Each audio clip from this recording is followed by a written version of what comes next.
여러분 안녕하십니까, 반장입니다. 새로 부임한 중국의 진강 외교부장은 지난 9일 우리나라 외교부장과의 새해 첫 통화에서 한국은 가까운 이웃이자 때려야 뗄 수 없는 파트너라고 말하더니 바로 그 다음 날인 10일 우리나라의 방역 강화 조치를 문제 삼으며 우리 국민들에 대한 단기 비자 발급을 중단한다며 보복으로 돌아섰습니다. 그야말로 내로남불의 전형적인 모습을 보여준다고 할 수 있습니다. 자신들이 방역 조치를 할 때 한국을 포함한 해외 입국자에 대해 격리를 시행하면서 최대 수백만 원의 격리 비용을 입국자에게 부담시켜 왔으며, 특히 PCR 검사 후 음성이 확인된 입국자를 대상으로 3주 이상 격리를 철저히 시행한 데다 격리 장소 또한 비위생적이었으며 부실한 식사도 논란거리였습니다. 그런데 이번에 우리나라의 방역 강화 조치를 문제 삼으며 비자 발급을 중단했는데, 중국발 입국자의 검역 강화는 한국뿐 아니라 미국, 프랑스, 호주 등 최소 16개국 이상이 공통적으로 취한 조치인데, 중국이 우리만 콕 집어 차별적 제한 조치에 대한 맞대응 차원이라는 취지를 직접 발표한 점은 국제사회가 중국에 대한 검역을 강화하자 이에 불만을 표출하기 위해 우리를 시범 케이스로 호령했다는 말밖에는 되지 않지만, 사실 중국의 불편한 속내는 따로 있는 것 같습니다. 중국 측의 직접적인 견제에도 불구하고 미국이 중국을 옥죄기 위한 영내 경제협력체나 반도체 공급망 협력 대화 등에 한국이 적극적으로 참여하라는 이른바 한국의 대중국 정책 전반에 대한 불만이 컸던 차에 이번 일을 핑계삼아 우리에게 보복성 제한 조치를 내린 것으로 국내외 전문가들은 분석하고 있습니다. 중국 네티즌들은 이번 조치에 대해 대부분 통쾌하고 시원하다는 반응을 보이지만, 정작 한국행을 준비했던 수많은 이들에게는 이러한 양국의 냉랭한 분위기가 결코 좋지만은 않을 것입니다. 또한 놀이는 팬데믹으로 한국 여행이 힘들어지자 일본의 젊은 세대들이 호텔이나 자택에 모여 친구들과 K-팝을 들으며 한국 음식, 술을 나눠 마시면서 한국에 있는 듯한 느낌을 내는, 쉽게 말하면 한국 여행놀이라 할 수 있습니다. 중국은 이런 일본보다 더 한국식 여행놀이를 즐기고 있었습니다. 과거 우리 채널에서는 이와 관련해서 한국 여행을 오지 못한 중국의 젊은 세대들이 한국에 있는 것 같은 놀이를 즐긴다는 내용을 소개한 적이 있는데요. 이는 겉으로는 한국에 대해 이러쿵저러쿵 말들이 많지만 실제로는 그렇지 않은 일도 많다는 것을 뜻하기도 합니다. 깔끔하고 우아한 카페의 내부는 우리나라에 있는 여느 카페의 분위기와 흡사합니다. 한 가지 다른 점은 카페 내부에서 부대찌개나 삼겹살 등 한국 사람들이 즐겨 먹는 음식들을 제공한다는 것인데요. 이런 음식이 있어야 젊은 여성들이나 커플들이 이곳을 방문해서 사진을 찍어 SNS에 한국 놀이를 올릴 수 있기 때문입니다. 상해에 있는 이 카페는 한국 여행놀이의 성지 카페로 온라인에서는 사진이 제대로 나오는 곳으로 알려지면서 평일에도 이 카페 안에 젊은 여성들과 커플들로 넘쳐난다고 합니다. 물론 이곳에서 하나하나 사진을 찍은 이유는 SNS에 한국에 여행 왔다 혹은 여기는 한국이라는 멘트를 달아 올리기 위함입니다. 항주에 있는 이 타운거리는 한국식 술집이나 음식만 파는 가게들이 모여있는 곳으로 한국 음식을 즐기고 싶거나 마찬가지로 한국 여행 놀이를 하고 싶은 이들에게는 유명한 곳으로 알려져 있습니다. 특히 여러 다양한 음식들을 파는 가게들이 많기 때문에 여러 가지 것들을 맛보고 마실 수 있어 평일 오후 4시부터 손님들이 붐빈다고 합니다. 실내가 답답하면 실외로 나가 한국식 정취를 느끼는 이들도 있습니다.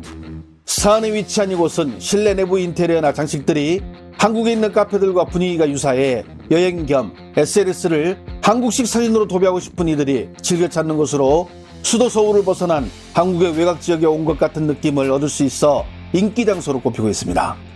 그런데 이렇게 중국 내에서만 즐기던 이들에게 중국은 8일부터 해외 입국객 격리를 시행하지 않겠다는 해외여행의 자유화를 발표하게 되자 해외 항공편에 대한 실시간 검색량이 850% 증가했으며, 이들이 가장 많이 검색한 여행지는 한국, 일본, 태국이라는 수치를 발표하기도 했습니다. 大陆旅游平台数据显示，国务院一宣布出入境管制松绑后，国际机票搜索量就暴增850%，签证搜索量也增长10倍。中国游客最关注海外目的地前3名分别是日本、韩国、泰国。 하지만 이제 중국 측의 비자 중단 보복으로 인해 급속도로 얼어붙은 양국 관계는 여행객들에게는 피로감을 줄 것입니다. 특히 코로나가 더 확산되는 중국에 여행 계획을 세우는 한국인들은 많지 않지만, 위에서 본 바와 같이 자나깨나 한국행을 바라던 중국 내 수많은 여행객들에게는 이번 중국의 조치가 썩 그리 반갑지만은 않을 것입니다. 그렇다면 또다시 한국행을 포기하고 자국에서 놀 수밖에 없겠죠. 지난 5일 신화닷컴은 상해의 리시루라는 길이 한국의 거리에 흡사하다는 글과 사진들이 인터넷을 도배하며 인파가 몰리고 있다고 전했습니다. 영상으로 보는 이곳이 상해의 리시루라는 곳입니다.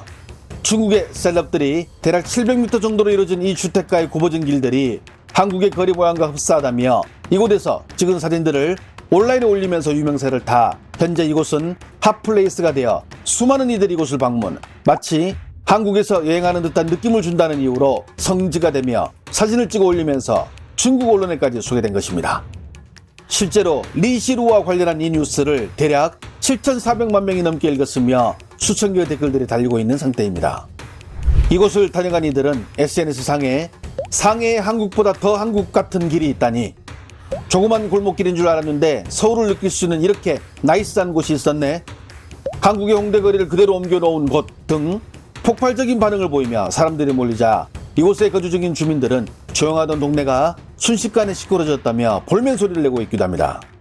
그런데 이곳 때문에 중국이 또 시끄럽습니다. 이곳을 다녀간 이들이 SNS상에 리시루를 비페이판 한국어 서울, 우리식으로 말하면 한국의 서울보다는 한 단계 낮은 버전의 지역이라고 묘사했기 때문입니다.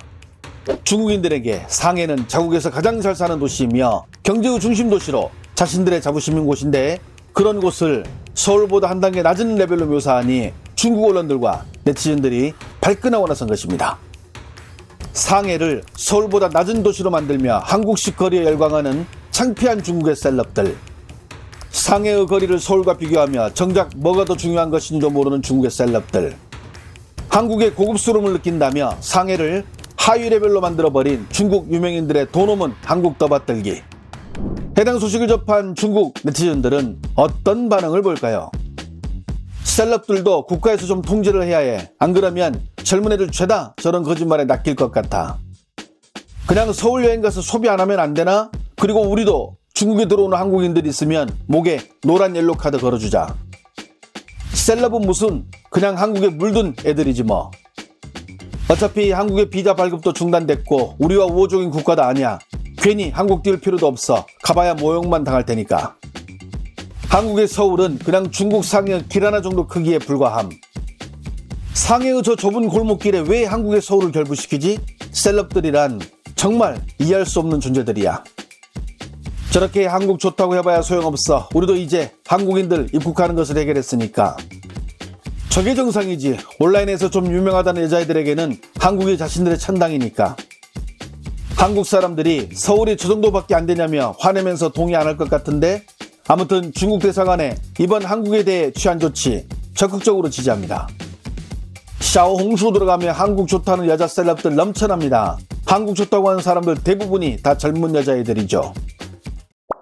중국이 하는 말이나 행동에는 그 신뢰도에 늘 의문부호가 달립니다. 왜냐하면 그들은 수틀리면 언제든 자신들이 했던 말이나 행동을 바꾸기 때문입니다. 전 세계에 전염병을 선물하고 3년이 넘도록 단 한 번도 사과의 말은커녕 오히려 내로남불 오지게 보여주는 이런 모습들 속에서 이제는 자칭 대국이라는 그 말조차 듣는 이들을 민망하게 만들고 있습니다. 좋아요와 알림 설정은 제가 영상을 만드는데 큰 힘이 됩니다. 시청해주셔서 감사합니다. 행복한 하루 보내시길 바랍니다.